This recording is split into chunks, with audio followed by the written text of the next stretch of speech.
हज़रत मोहम्मद सल्लल्लाहु अलैहि वसल्लम के दौर में अरब में एक गांव था जिसका नाम फादास था। इस गांव में रोकाना नाम का एक मशहूर पहलवान रहता था जो बहुत ताकतवर और बड़े शरीर वाला था। उस जमाने में रोकाना को सबसे शक्तिशाली इंसान माना जाता था क्योंकि कुश्ती में कोई भी उसके सामने टिक नहीं पाता था। हर मुकाबले में लोग उसकी ताकत के आगे हार मान लेते थे। उसकी बहादुरी और ताकत के चर्चे हर तरफ थे। एक दिन रोकाना अपने गांव के कुछ लोगों के साथ कुश्ती को लेकर बातचीत कर रहा था। तभी वहां एक अजनबी आया।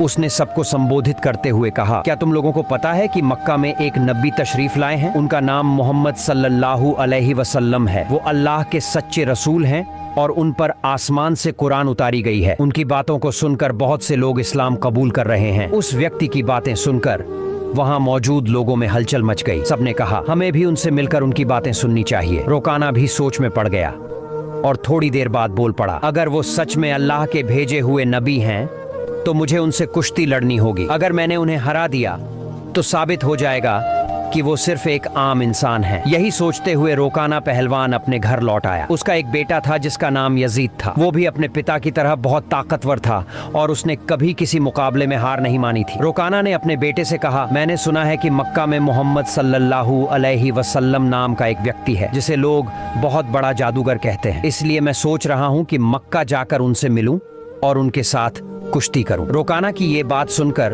उसका बेटा यजीद बोला, बाबा मैं भी आपके साथ मक्का जाऊंगा। मैं भी देखना चाहता हूं कि वो वाकई में कौन है। कुछ दिनों बाद रोकाना और उसका बेटा यजीद मोहम्मद सल्लल्लाहु अलैहि वसल्लम से मिलने के लिए मक्का की ओर रवाना हो गए। लंबा सफर तय करने के बाद तपते रेगिस्तान को पार करके वे आखिरकार मक्का पहुंच गए। लेकिन मक्का पहुंचते ही रोकाना ने महसूस किया कि उसके दिल में एक अजीब सी शांति समा गई है।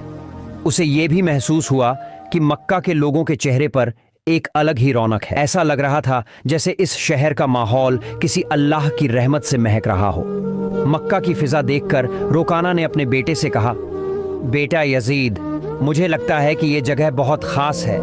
मैं अपने अंदर एक अनोखा सुकून महसूस कर रहा हूँ। यजीद ने भी सिर हिलाते हुए कहा, बाबा मुझे भी वैसा ही महसूस हो रहा है। ऐसा सुकून और ऐसा खुशनुमा माहौल मैंने पहले कभी नहीं देखा। उसी समय उन्होंने कुछ लोगों को देखा और उनके पास जाकर पूछा, क्या आप हमें बता सकते हैं कि मोहम्मद सल्लल्लाहु अलैहि वसल्लम कहाँ मिलेंगे? लोगों ने जवाब दिया, आप कौन हैं और कहाँ से आए हैं? रोकाना ने कहा, मेरा नाम रोकाना है, मैं बहुत दूर से आया हूँ और मैं एक मशहूर पहलवान हूँ। ये सुनकर लोगों ने कहा, हमारे नबी मोहम्मद सल्लल्लाहु अलैहि वसल्लम अल्लाह के भेजे हुए रसूल हैं और इस वक्त मस्जिद में मौजूद हैं। ये सुनकर रोकाना और यजीद मस्जिद की ओर बढ़ गए। जब वे मस्जिद में दाखिल हुए तो उन्होंने देखा कि एक बुजुर्ग व्यक्ति शांत और नूरानी चेहरे के साथ बैठे थे। उनके चेहरे पर एक ऐसी मुस्कान थी जो दिल को सुकून देने वाली थी। ऐसा लग रहा था जैसे वो सभी का स्वागत कर रहे हों।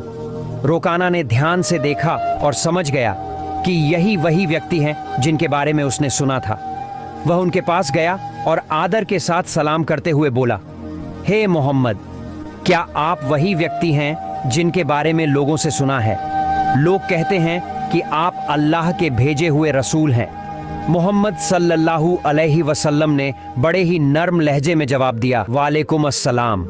हाँ, तुमने सही सुना है, लेकिन तुम कौन हो और कहां से आए हो? रोकाना ने गर्व से कहा, मैं बहुत दूर से आपकी तलाश में आया हूं। मेरा नाम रोकाना है और मैं इस दौर का सबसे ताकतवर पहलवान हूँ। अब तक मैंने कभी किसी कुश्ती में हार नहीं मानी। रसूल पाक सल्लल्लाहु अलैहि वसल्लम ने मुस्कुराते हुए कहा, रोकाना पहले बैठो, फिर हम बातें करेंगे। रोकाना सोचने लगा कि यह शख्स आखिर मुझसे क्या बात करना चाहते हैं। तभी मोहम्मद सल्लल्लाहु अलैहि वसल्लम ने बड़ी ही नरमी से कहा, रोकाना अल्लाह से डरो। तुम्हारे जिस्म में जो ताकत है वह उसी अल्लाह ने दी है जिसने तुम्हें इतना बड़ा पहलवान बनाया है। उसी महान अल्लाह के आगे सिर झुकाओ, उसी पर ईमान लाओ और मुझे उसका रसूल मानो। रोकाना ने हैरानी से कहा, हे मोहम्मद, आप क्या कह रहे हैं? मैं यहाँ सिर्फ कुश्ती लड़ने आया हूँ। मैंने सुना है कि आप अल्लाह के भेजे हुए रसूल हैं और आपके पास कोई खास ताकत है। इसी वजह से मैंने सोचा कि मैं आपके साथ कुश्ती करूँ।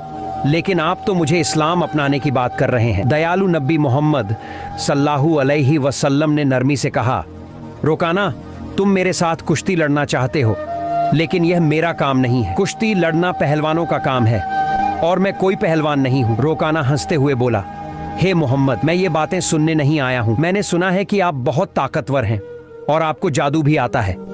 अगर आप सच में अल्लाह के रसूल हैं तो अपनी ताकत से मुझे कुश्ती में हरा कर दिखाइए। मोहम्मद सल्लल्लाहु अलैहि वसल्लम मुस्कुराए और बोले, रोकाना, तुम इतनी जिद कर रहे हो, इसलिए मैं तुम्हारे साथ एक शर्त पर कुश्ती लड़ने के लिए तैयार हूँ। रोकाना ने उत्सुकता से पूछा, क्या शर्त है? नबी सल्लल्लाहु अलैहि वसल्लम ने फरमाया, अगर तुम कुश्ती में मुझसे हार गए तो तुम्हें इस्लाम कबूल करना होगा और मुझे अल्लाह का भेजा हुआ रसूल मानना होगा। रोकाना यह सुनकर सोच में पड़ गया, यह एक आम आदमी मुझे कैसे हरा सकता है?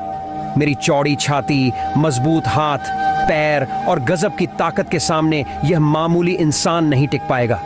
मैं दुनिया का सबसे ताकतवर पहलवान हूं और आज तक कोई मुझे हरा नहीं सका।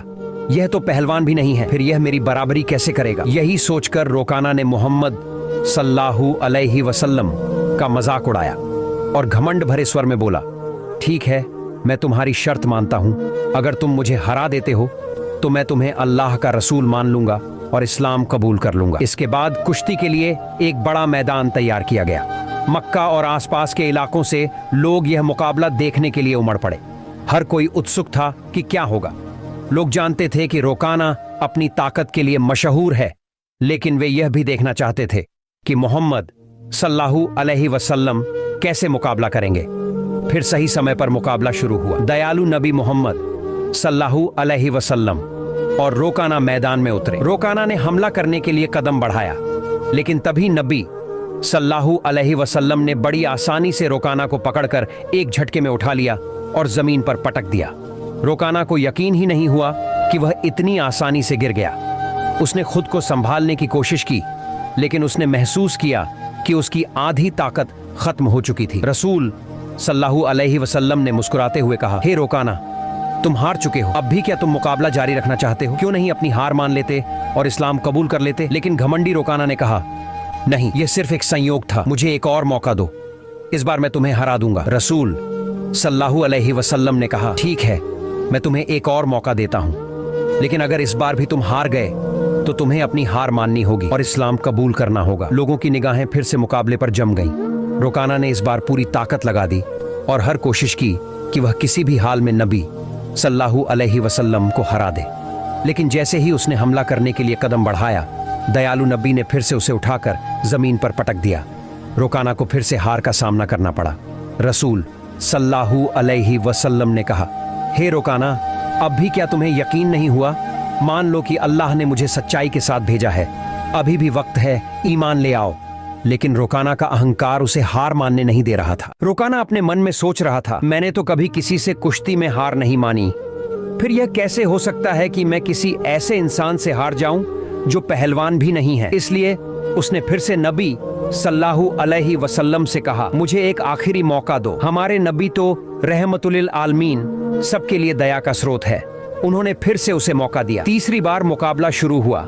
इस बार रोकाना ने अपनी पूरी ताकत लगा दी, लेकिन जैसे ही उसने हमला करने के लिए कदम बढ़ाया, नबी सल्लल्लाहु अलैहि वसल्लम ने फिर से उसे उठाकर जमीन पर पटक दिया।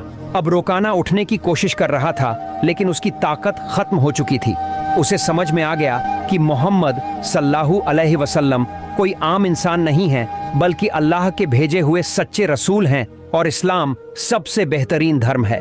रोकाना ने कहा, हे अल्लाह के नबी, अब मुझे यकीन हो गया है कि आप सच में अल्लाह के रसूल हैं और इस्लाम सच्चा धर्म है। मैं आपको नबी के रूप में स्वीकार करता हूँ और अल्लाह पर ईमान लाता हूँ।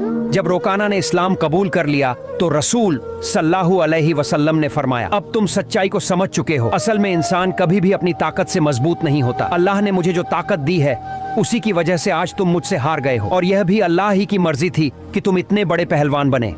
अगर अल्लाह नहीं चाहते तो मैं तुम्हें हराने की ताकत भी नहीं रखता। रसूल सल्लल्लाहु अलैहि वसल्लम की यह बात सुनकर रोकाना की आंखों में आंसू आ गए। उसने खुशी और सुकून के साथ इस्लाम कबूल कर लिया। यह घटना हमारे नबी की महानता का एक जिंदा चमत्कार थी। लेकिन तभी एक और चुनौती सामने आ गई। रोकाना का बेटा यजीद, जो खुद भी एक मशहूर और ताकतवर पहलवान था, अपने पिता की हार को स्वीकार करने के लिए तैयार नहीं था। उसके अंदर एक अजीब सा आत्मविश्वास था जो उसे अपने पिता की हार का बदला लेने के लिए उकसा रहा था। यजीद ने गुस्से और जोश में भरकर रसूल सल्लल्लाहु अलैहि वसल्लम को ललकारा। आपने मेरे पिता को कुश्ती में हराकर यह साबित कर दिया कि आप असाधारण इंसान हैं, लेकिन मैं आपकी ताकत को अब परखना चाहता हूं। क्या आप मेरे साथ कुश्ती लड़ेंगे? रसूल सल्लल्लाहु अलैहि वसल्लम ने यजीद की आंखों में देखा और समझ गए कि उसके दिल में अब भी संदेह बाकी है। उसे ईमान की रोशनी की जरूरत थी, इसलिए उन्होंने मुस्कुराते हुए उसका चैलेंज स्वीकार कर लिया। यजीद ने खुद को लड़ाई के लिए तैयार किया। वह भी अपने पिता की तरह ताकतवर था और उसने कभी किसी से हार नहीं मानी थी। उसके मन में एक ही बात चल रही थी कि वह मोहम्मद सल्लल्लाहु अलैहि वसल्लम को हराकर अपने पिता की हार का बदला लेगा और अपने परिवार की इज्जत वापस पाएगा। जब कुश्ती शुरू हुई तो यजीद ने अपनी पूरी ताकत लगा दी और हजरत मोहम्मद सल्लल्लाहु अलैहि वसल्लम पर हमला किया, लेकिन हमारे नबी ने हर एक वार को आसानी से रोक लिया। यजीद हैरान रह गया। फिर रसूल सल्लल्लाहु अलैहि वसल्लम ने उसे एक मौका दिया ताकि वह अपनी पूरी ताकत आजमा सके। यजीद ने पूरी ताकत से हमला किया, लेकिन इस बार भी रसूल सल्लल्लाहु अलैहि वसल्लम ने उसे जमीन पर गिरा दिया। यजीद का शरीर इतनी जोर से जमीन से टकराया कि उसे लगा जैसे उसकी हड्डियां टूट गई हों। उसने फिर से उठने की कोशिश की, लेकिन उसके पैरों में ताकत नहीं बची थी। उसने जब नबी सल्लल्लाहु अलैहि वसल्लम की तरफ देखा तो उनके चेहरे पर एक सुकून भरी मुस्कान थी। फिर हमारे नबी ने उसका हाथ पकड़कर कहा, ओ यजीद, तुम वाकई बहादुर हो, लेकिन याद रखो कि असली ताकत अल्लाह रब्बुल आलमीन के हाथ में है। यजीद ने देखा कि अल्लाह ने अपने नबी को कितनी ताकत दी है। नबी सल्लल्लाहु अलैहि वसल्लम ने यजीद से पूछा, क्या अब भी तुम्हारे दिल में कोई शक बचा है? ये सुनते ही यजीद की आंखों से आंसू बहने लगे। उसने हजरत मोहम्मद सल्लल्लाहु अलैहि वसल्लम के सामने आत्मसमर्पण करते हुए कहा, हे अल्लाह के रसूल, आज मैंने अपनी जिंदगी का सबसे बड़ा सबक सीखा है। मैं गवाही देता हूँ कि अल्लाह के सिवा कोई पूजनीय नहीं और आप अल्लाह के सच्चे नबी हैं।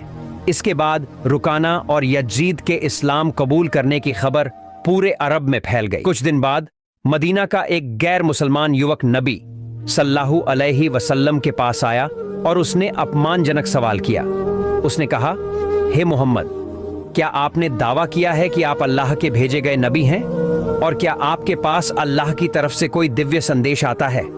अगर आप सच्चे नबी हैं तो कुछ ऐसा करके दिखाइए जो आम इंसान नहीं कर सकता। नबी सल्लल्लाहु अलैहि वसल्लम ने शांति से कहा, मैं कुछ नहीं करूंगा, तुम बस उस पेड़ के पास जाओ और कह दो कि अल्लाह के भेजे हुए नबी तुम्हें बुला रहे हैं। युवक उत्सुकता और जिज्ञासा के साथ पेड़ के पास गया और कहा, हे पेड़, तुम्हें अल्लाह के नबी बुला रहे हैं। जैसे ही उसने ये कहा, पेड़ कांपने लगा। सबने देखा कि पेड़ ने अपनी जड़ों को जमीन से निकाल लिया और धीरे धीरे उछलता हुआ नबी सल्लल्लाहु अलैहि वसल्लम की ओर बढ़ने लगा। यह देखकर युवक चौंक गया और कहा, यह तो जरूर कोई जादू है। अगर आप सच्चे नबी हैं तो इस पेड़ को वापस वहीं भेज दो जहां से वो आया था। नबी सल्लल्लाहु अलैहि वसल्लम ने कहा, जाओ अपनी जगह पर लौट जाओ। सबने देखा कि पेड़ तुरंत वापस अपनी जगह चला गया और पहले की तरह खड़ा हो गया। यह देखकर युवक जोर से बोला, अशहदु अल्लाह इलाहा इल्लल्लाह व अशहदु अन्ना मुहम्मदुर रसूलुल्लाह, जिसका मतलब है, मैं गवाही देता हूं कि अल्लाह के सिवा कोई पूजनीय नहीं और मोहम्मद सल्लल्लाहु अलैहि वसल्लम अल्लाह के सच्चे नबी हैं। इसके बाद उस युवक ने न सिर्फ इस्लाम कबूल किया बल्कि अपने पूरे परिवार को भी मुसलमान बना लिया। हमारे नबी सल्लल्लाहु अलैहि वसल्लम की पूरी जिंदगी ऐसे अनगिनत चमत्कारों से भरी हुई है। हमें जो जन्म से मुसलमान हैं सही तरीके से इस्लाम को अपनाना चाहिए ताकि दुनिया में अच्छाई